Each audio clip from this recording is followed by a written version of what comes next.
Hey guys, it's Joe Raiti from Raiti's Rides, and I'm here on a Tuesday night at LBC in Palm Harbor for their weekly night car show. Now what's really cool is because yesterday was Christmas, they moved it to Tuesday. Normally this event is on Monday nights, and you're gonna see that there is an amazing turnout of cars. So let's go check them out.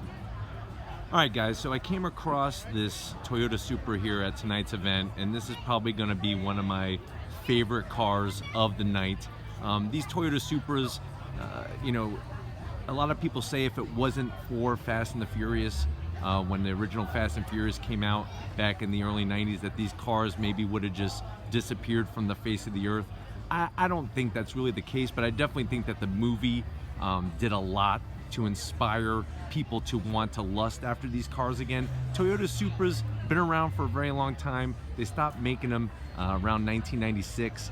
This is one of their last years of creation, and this one's been heavily modified. I've seen this one up here before.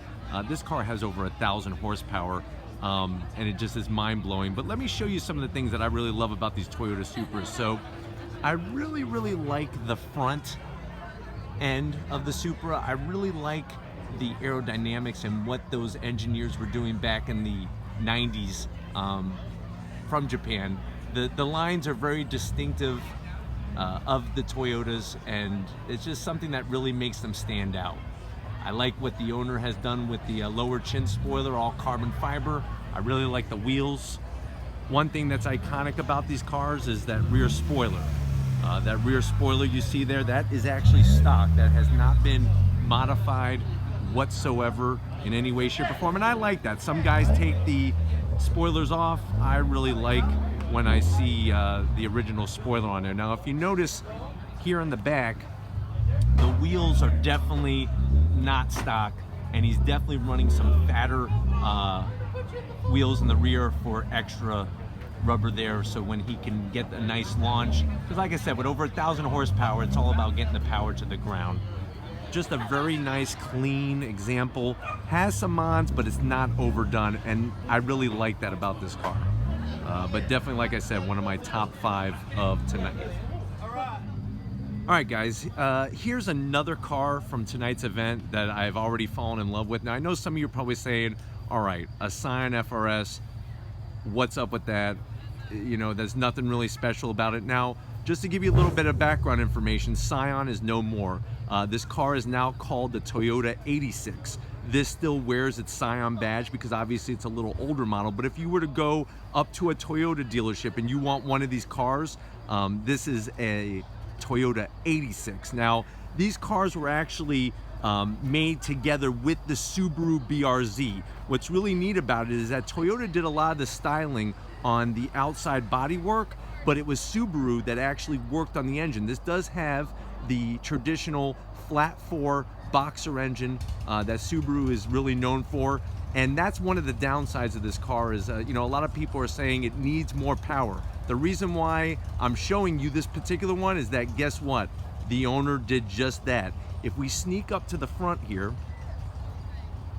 you see that thing that looks like a radiator? That's not a radiator, that's a intercooler for a turbocharger. Now, by adding a turbocharger to this car, you're easily gonna add 50, maybe up to 100 horsepower depending on the tune.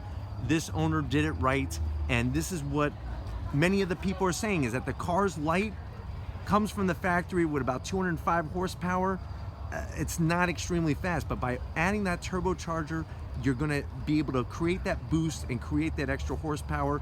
Another thing that I love about this car, I don't know if you could see, I know it's kind of dark, are the wheels that the owner put on this car. Very clean. You know, I'm really loving the white with the gold wheels. I think if you watched one of my other videos, if you click down in my quickie reviews, I did a Porsche 911 Turbo that was white with the gold wheels, and I'm really liking that look. It's a very clean look, and it just makes the car pop.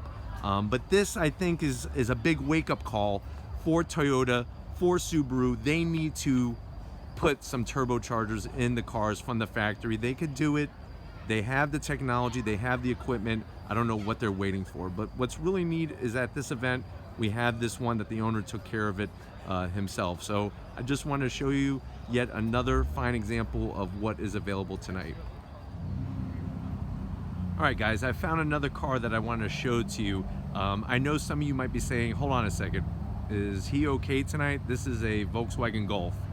Yes, you are correct, this is a Volkswagen Golf, but this is something extra special. This is a Volkswagen Golf R32. Now what Volkswagen did, they took the standard Golf and they shoehorned a V6 in it.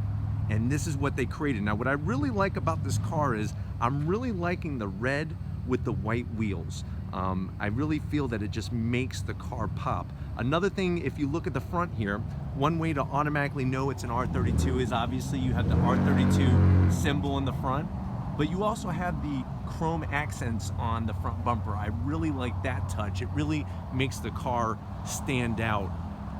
Whoever owns this, I'm telling you, they know suspension work because they made the suspension on this car, the way the car sits is perfect. I mean, if you look at these front wheels here, the gap to the fender and the tire is just perfect. You're not gonna get any rub. It makes the car have a nice stance to it. And that's the problem with a lot of cars that come from the factory, is that the gap between the top of the tire and the bottom of the fender is huge, and just it's too much. It's way too much, and it's owners like this who have taken the car and have added features to it. Let me take you around the back real quick. Another thing I like about the R32s is I really like the exhaust, and that's another easy way to tell that this isn't your standard Golf, this isn't a GTI, this is something extra special. And when you see one of these, you just know that before you go to maybe run it at a light or race it at a track, you might be in for a little bit of a surprise. But this is just one more car from tonight's event that I've fallen in love with. It's a beautiful, beautiful car. Let's see what we got next.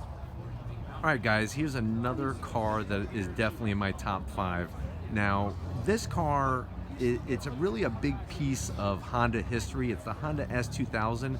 And what's sad is that Honda killed this car off in 2008 and has not brought anything back that is even close to it. They keep promising, but nothing has been delivered. A lot of people who are not car people confuse this car with a Mazda Miata, and let me promise you, this car is nothing like a Mazda Miata.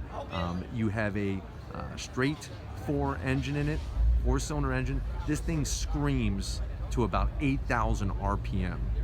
So nothing like a Miata. Now, what I really like about this one is I like the way the owner has it set up with the wheels. That hardtop, the owner actually added. Now, this car is a convertible, just like a Miata is, but he purchased this hardtop and added it to the car. Let me go ahead and take you around the car real quick, show you these wheels up front. I really like those beautiful wheels. I mean, they really set the car off. It allows the white to pop against the black. And the more I keep looking at the hardtop, I'm really liking it. Let me show you inside. This owner really went all out, put some racing seats in there. You could see this car is a 2-seater, just like a Miata, but like I said, much, much faster, much more nimble.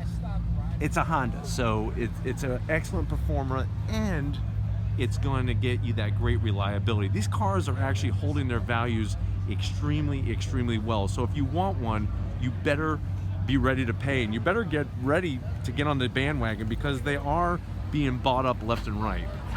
Very hard to find a non-stock one.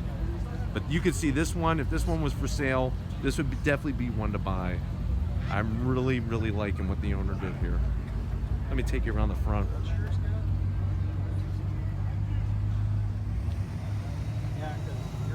I mean, you could see how he's got the tow hook, so you know he's doing track days, you know he's doing autocrossing. It's just a look that just sets the whole car apart from anything else here at the show, and I just definitely wanted to share it with you. It's really that special.